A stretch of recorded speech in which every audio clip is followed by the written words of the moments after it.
This is such an awesome piece. I'm going to start right at the beginning and walk us through measure 30 to get us started here. Ready? So at the very beginning, we're going to start nice and quiet. And then as we crescendo, we're going to increase the intensity by bringing it into the bridge, which helps us to save and also just makes it sound like that tenacity to the sound. Okay, and we're also going to have our 3 on the G on the D string to give us sympathetic vibrations of vibrato. Okay, so let's listen to what it sounds like without. So if we just go like this.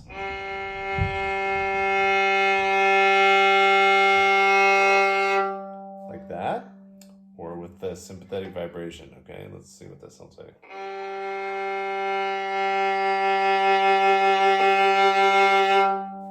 Isn't that crazy? The difference? So.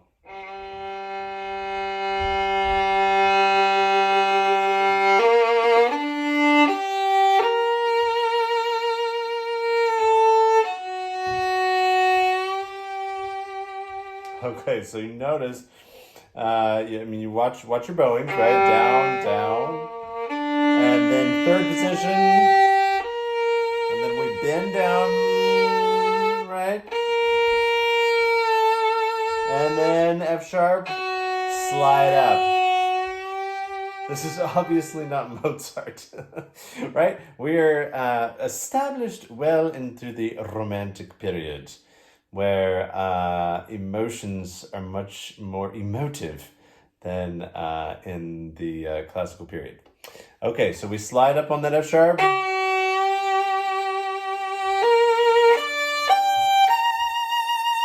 And then we catch our tenuto.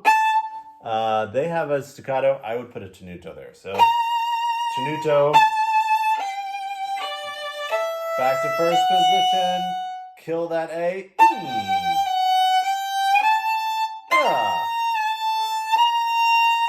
So now we're in fourth, right? 1, 2. Back to up to fifth. 2, 3. I like to do 2, 3. I don't like to slide on that last bit. And you fade away to nothing. And then the orchestra comes in. Boom! Nice and powerful. Da da dee da da da. Okay, so now let's put that whole thing together. Here we go. So the woodwinds.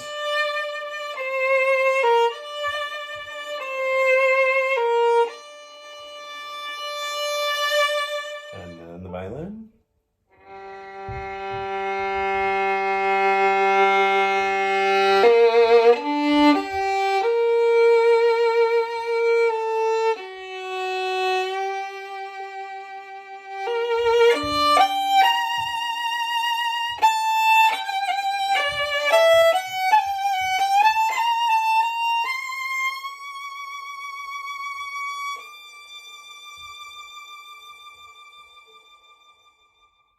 Then right? And this next one, we're going to be as aggressive as we can. So we're going to put, like basically this much weight, this much weight, and then pow, release, of course. So it's attack and release. So like that. You feel that? That the intensity of that.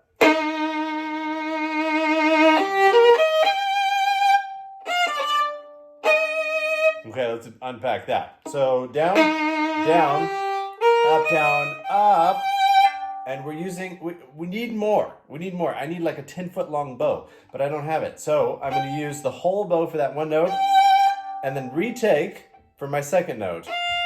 Okay, and then down, down, because I want more bow. Okay, so here, retake, down, down. Right? That was also 1, 1, right? 1, 1. And then here's the way I like to finger this. Okay? 2, 3, 4, 1, 2. So far we're the same as your international edition. But here I like to just shift up on the D on 1, because then it's just 1, 2, 3, 4. Just 1, 2, 3, 4. And if you shift later, your stringendo is affected. If you shift earlier, you can start your stringendo a little bit earlier, and it's easier to get a nice fast stringendo. So starting from the D, and then I do 3-3, 2-3, 2-3, 2, and no slide again, 3, and fade out to nothing. And the orchestra comes in like full-fledged. I mean, you'll hear in a lot of recordings when the orchestra hits, the recording goes wah, like this, because it can't take the sound. Like the microphones can't take it, and it overwhelms them. So let's put this all together. So attack.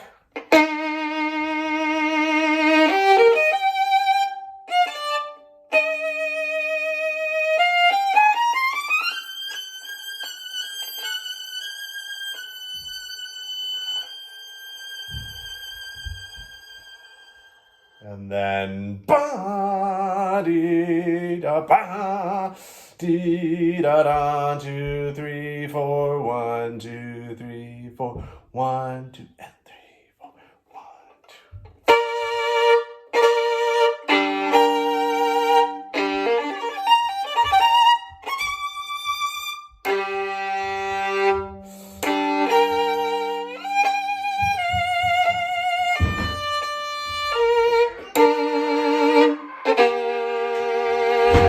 Okay, there's that.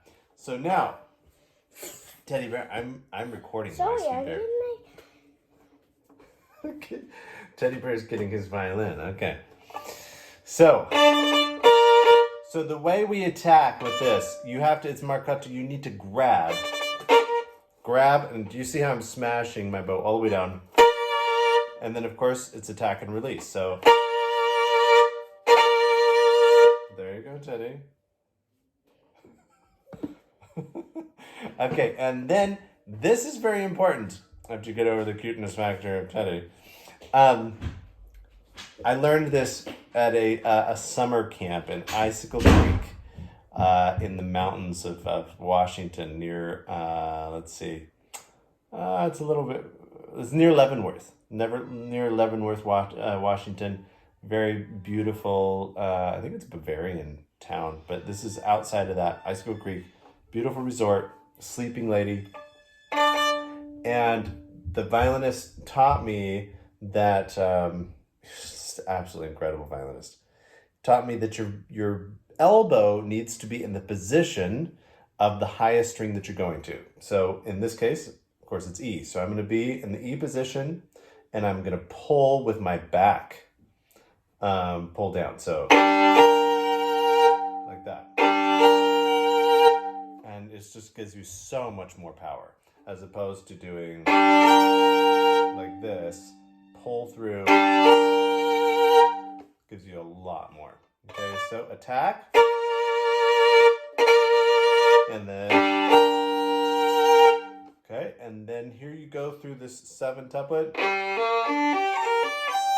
I like to stay in first position here, and then jump on the C sharp.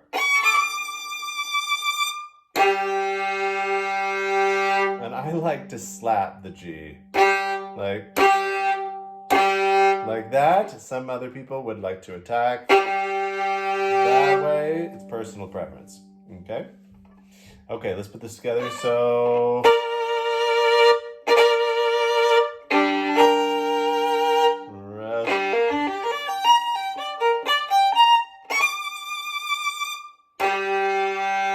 now I'm going to do it once counting, okay? So this is 3, 4, and 1, 2, 3, 4, 1. So sorry, that's hard to do. 1, 2, 3, 4. 1, 2, 3, 4. 1, 2. So you can see here, I'm retaking for that 4 because it's double dotted, right?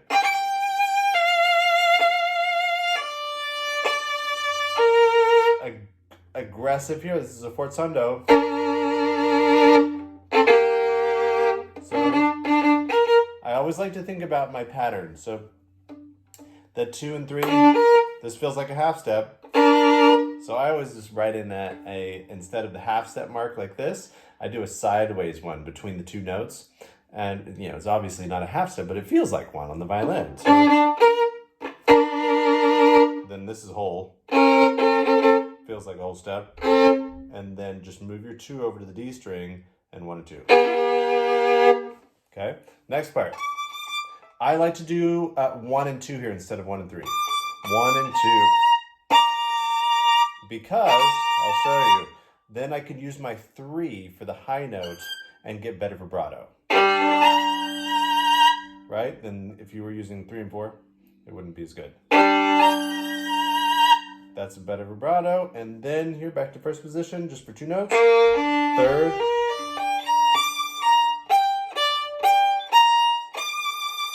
I like to stay in third position the whole time.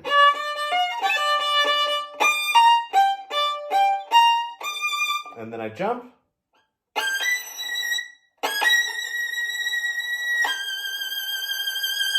Okay, so, oops.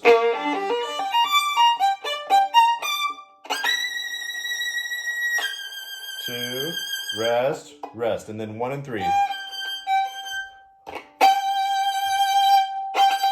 So the reason we do 1 and 3 up here is because we're so high, and your 3 can extend, it can take it all the way down to first position, fine. So,